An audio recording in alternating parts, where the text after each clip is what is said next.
Hello traders, Gary Wagner here, just about 10:30 in Honolulu, 4:30 in New York on Friday. Happy Aloha Friday, as we say on the islands, March the 7th, 2014, and this is the daily report for gold and silver, our weekend review, and a very, very interesting week at that.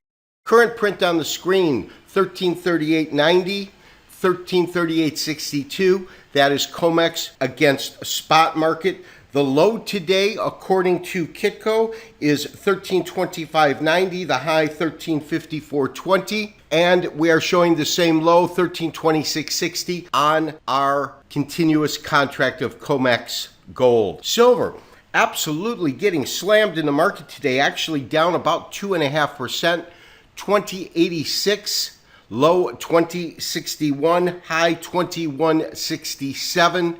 And currently off about 55 cents on the day. We will talk about our current trade, our short-term outlook, as well as our long-term outlook. And the long-term outlook, I think, is going to be a very, very interesting model for you to kind of digest over the weekend. And that's all here on today's daily report, our weekend review. Very interesting week in the precious metals market, specifically gold, to say the least. We're going to start today's show and our review by looking at our weekly chart. Each candle, standard candlestick format, true opens and closes, but each candle represents the week in trading. And what is most interesting to me is if we take a look at these, this is the last month of trading, the last four candles in here. And when we look at that, what we see is as follows. We have this tremendous spike week right here, and this of course was our breakout week as the market came and broke above this long-standing resistance line, and that was followed over the last 3 weeks, including this week, with a higher high. You notice here, this is our high, higher high, and a higher high. But, and this is the big caveat that we're looking at, when we look at the type of candles that we've gotten, they're very, very small bodied candles. And typically as a market runs, as a trend builds, let's take a look, for example, right in here, you get a series of larger bodied candles. You can get smaller bodied candles spread throughout, but it's typically when you start to get this doji cluster, you can see this doji cluster right in here, that we are getting a little bit top heavy. Now, our initial strategy and our initial target, 1329, we absolutely exceeded that. We then went back at 1333 after pulling $62 out of the market. We're up about $7 on the trade, but honestly, we're not seeing the kind of follow through that I had really hoped to see. And it's not that it's not so much my concern because we have a stop in place and our stop is sitting below 1327, should be sitting 24, 25, somewhere in there. You can make it a little bit looser, but it should be in that area. So we're protecting our equity in case the market comes down, but we're not really getting the kind of follow through that I had hoped we'd see. And these last three candles, although we are getting higher highs and higher lows, we're not really getting the body size that I like to see first. Secondly, if we look at the series of tops that we've identified in terms of more interim resistance, let me try to line this up as best I can. We have two basic areas that we believe, if the market continues to trade higher, that we should find some sort of resistance, and that's these two areas here. This first area, roughly around 1360, it absolutely matches precisely with this current top, and that's why I think we might see a little bit of backfill. And then the second top is going to be this 1435, and that of course is the one tremendous rally we had in 2013. So when we look at it from this vantage point, yes, we're moving higher. Yes, in the last 4 weeks, we have had higher highs each and every week, but we're certainly not getting the kind of body size, at least on a weekly chart, that we would like to see, and we've gotten these for 3 weeks in a row. What's interesting is that they are being formed as we get higher highs. Can we see other areas where we've seen that kind of activity? Well, right here you can see you've got these small bodied candles and you get a higher high, but it goes to red and then we get our sell-off there. If we look at this particular area here, you're not really getting higher highs. That's what is so rare about this particular occurrence in terms of the 3 weekly candles that are all doji-like candles, small-bodied candles, is that they have occurred in a rally with higher highs and higher lows. We'll have to see how it unfolds. Now, you can really see how top-heavy we are getting as soon as we go from our weeklies to dailies, and we'll do some intraday work after this. But here's that top that we're looking at right in there. And as you can see, this market really went up nicely. When it breaks out, you get a series of just solid green candles, but you get this really alternating candle color up here, green, red, green, red. That tells you the market has found some sort of resistance, and neither the bears nor the bulls have absolute control. But where you can really see this resistance coming in is some of our short-term studies. And let's go ahead and pull up a 240-minute chart. And this is the chart I was referring to. Spot market gold. And really, in terms of a candlestick pattern, we have an interesting candlestick pattern. There are a couple of patterns that have to do with equal highs and equal tops. One in the candlestick pattern group is called tweezer tops, tweezer bottoms, and that's where you're getting highs of one day and the exact same high the next day, tweezer tops, tweezer bottoms. There's another pattern that's called tower tops and tower bottoms. And what that refers to is really what we're seeing here, where you get a series of tops in the market, right, like here and then in here, and these are your towers, and this, of course, is your tower top right here and your tower top right here. That also shows you tremendous resistance in the market. Now, coupled with that resistance, we have a supportive action, and this is right at that 1329. We can see effectively you've had a series of lows in the market that have really kind of aligned to that point. Let's go ahead and blow this up so you can really get a sense for what we're saying. And you can see just above, this is 1329 right in here, and just above it you can see this is really that band of support. This is that 2690 print right in here that we got earlier today. And that, of course, is the increased volatility as the jobs report was released, and it was released, and the sentiment is it's a bearish factor for the precious metals markets, bullish factor for the equities markets. But you can really see these tower tops here. And so my real question is, will this market next week continue and take another stab? Because typically as you're going to new price highs or recent new price highs, and what I mean by that is we're at a 4-month high in gold, it will typically take more than one time to break through that ceiling. So we could see the market unfold in a number of ways.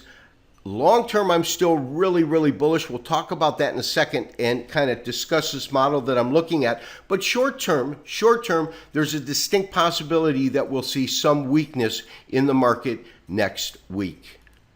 You know, we spend so much time looking at details of the market, short-term studies, and as you know, I tend to look at a lot longer-term studies than most. I'm looking at dailies, I'm looking at weeklies, and very rarely am I looking at very, very short-term charts, 5-minute, 10-minute, 15-minute charts, things like that.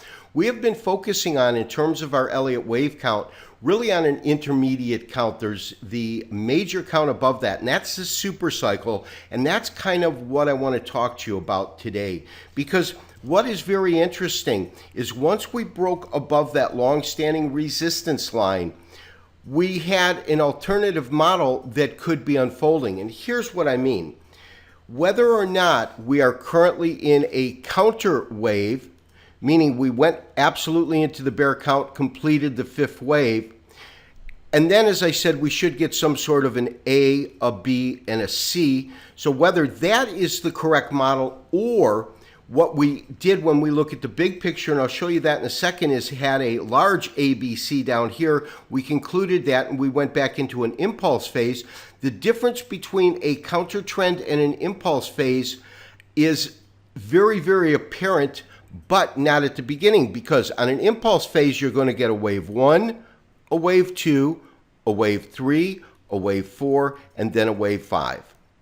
So when you think about it, the beginning of either a counter trend, ABC, or a full-blown impulse phase, 5 waves, the beginning of it, they're very, very similar. In other words, the criteria that needs to develop is correct in both models.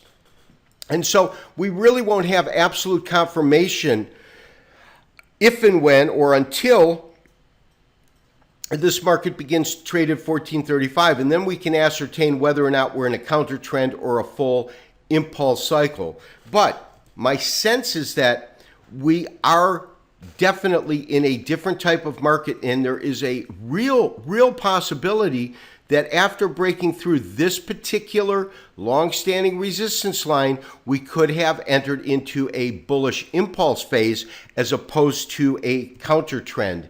And to kind of illustrate that example, I want to pull up a very, very long-term study. This study here is simply a 2-week chart. Every candle, it's in Japanese average format, but every candle represents 2 weeks in time. And this type of chart really would only be used for the absolute big picture in the market. Let's go ahead and remove some of these trend lines.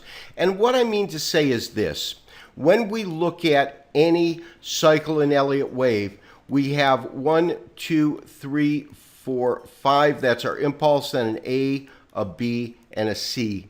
To some degree, that is what the 8 count itself. Now, within that 8 count, you can then take a look at this particular 1, 2, 3, 4, 5 as simply being a 1. And then we can look at this ABC as being a 2, and so forth. So really what it does is it allows us to look at a much bigger picture. And here's why I believe it's so important. If in fact we look at our major count, this of course 1, 2, 3, 4, 5, ABC, 1, 2, 3, 4, 5, ABC. So what that really tells us, and this is what I'm so excited about, is that rather than this being a counter trend in terms of our super cycles, we could be looking at this: major first, major second, major third, major fourth, and if that's correct, we are now in our major fifth wave, and our major fifth wave by its own nature should in fact take us to a new price high. Now, a new price high, I'm looking at a period of time that's going to be, or a cycle I should say, that could be anywhere between a year and 2 years. If we take this as 2011 to 2014. So you can see the amount of time, 1 year, 2 year, almost 2.5 years for this basic downtrend to kind of complete itself. If we look at this super cycle from 2008 up to the end of 2011, again, you can see that these cycles take some time to unwind. These are major counts in terms of our Elliott wave count, and they are super cycles. You can see this chart goes back to 2001. But what I'm most excited about is that for the first time in a long time, because we've had this dramatic sell-off in the marketplace, but for the first time in a long time, I can actually see some light at the end of the tunnel. And the light that I'm seeing is the potential for a super bull run back to the upside. Now, when we take a look at this big move, I put in 2 basic Fib retracement. These Fib retracements that I'm looking at are really the rallies from 1 and the correction to 2, the rally to major third and the correction to M4. And what you see when we do this is we got basically a 50% retracement, and in here we got a 61% retracement of these moves. So we do have some validity in terms of having some technical evidence, compelling technical evidence that lets us use this model as a valid model. And as I said, this is not long-term or not short-term by any means. This is very, very long-term. This is something that I'm looking at unfolding over the next 2.5 years. But what is most exciting is that for the first time in over a year since this market dropped, have I been able to say bullish impulse phase in gold in the same sentence, looking at a longer term move. And that traders, has gotten me truly exciting because we're at the doorsteps. We're right at the beginning of something great. And that, to me, is the ability for this marketplace to kind of move and to move aggressively to the upside in terms of where it could go. There's a couple of things that we can do. And what we have been doing is really Fib extensions and as well as some just straightforward Elliott wave trend analysis. In other words, we take a look at the distance of wave 1 and say that 1 and 5 should be equal, and we do our studies from that. And when we look at some Elliott wave extensions, and we've done this before, but what I have added on this particular chart, just as a quick study to see what we're looking at. Wave 1, this is our major 1, major 2, major 3, major 4. This is now our first sets of models that we're looking at in terms of where we think this major 5th could go. Now, what this model is simply looking at is as follows.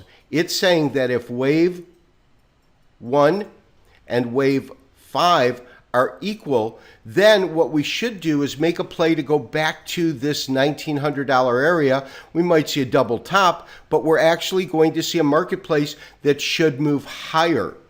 And the interesting thing is when you see this equal top, what that tells you is that wave 3 and wave 1 were about the same size. Now realize an Elliott wave, wave 3 cannot be the shortest of any of the impulse waves, fine. But typically what you will get in a 5th wave in gold, we've seen it time and time again, is where that's where it tends to move parabolic. And if in fact we saw something like that, what we would want to do is look at not only a 100% move, but we would want to look at 138% move, 123% move, and then 161% move. Now, we've actually done those studies, and really the conclusions they come to are kind of interesting. If we look at this particular move here, and then, as you can see, we've talked about this before, this is that extension. It really was a 176% move that took us to this record top. If we then take this last wave 3, take it to the beginning or the end of that major 4th, 100% takes you to roughly 1890, and then 161%, which corresponds, I should say, to the 161 extension right in here. So this seems to be a pretty good target. After that, our target would have to be just above 2,000 at 2068. But as I said, traders, this is a long ways away, but it's the first time I could actually get real bullish, very long term, and honestly, that's just a pleasant surprise, and I'm happy to report it to you. So what about gold's little friend silver? Well, the volatility has definitely ramped up a little bit as we see it under pressure. 2089, our stop is below 2090. The low was 2060. Depending on where you put the stop will determine whether or not you still have an active trade on silver itself. My key or my sentiment right now is, whereas we saw a real level of resistance in gold at 1365, we also saw gold prices move to the top and then begin to come down. Alternatively, we have some real resistance at $22. But if we look historically to see has it reacted in this area, the answer quite honestly is no, except for this occasion right in here, and it's falling a little bit shy of where gold did. In other words, when the precious metals markets are moving up, silver tends to outperform, and of course on days and weeks when the price is going down, you get a tremendous kick to the downside with silver. We can see that right now, as I said, trading around 2090. This has been Gary Wagner, wishing you as always good trading. We'll talk to you on Monday for another daily update and review. Have a great weekend. Bye-bye.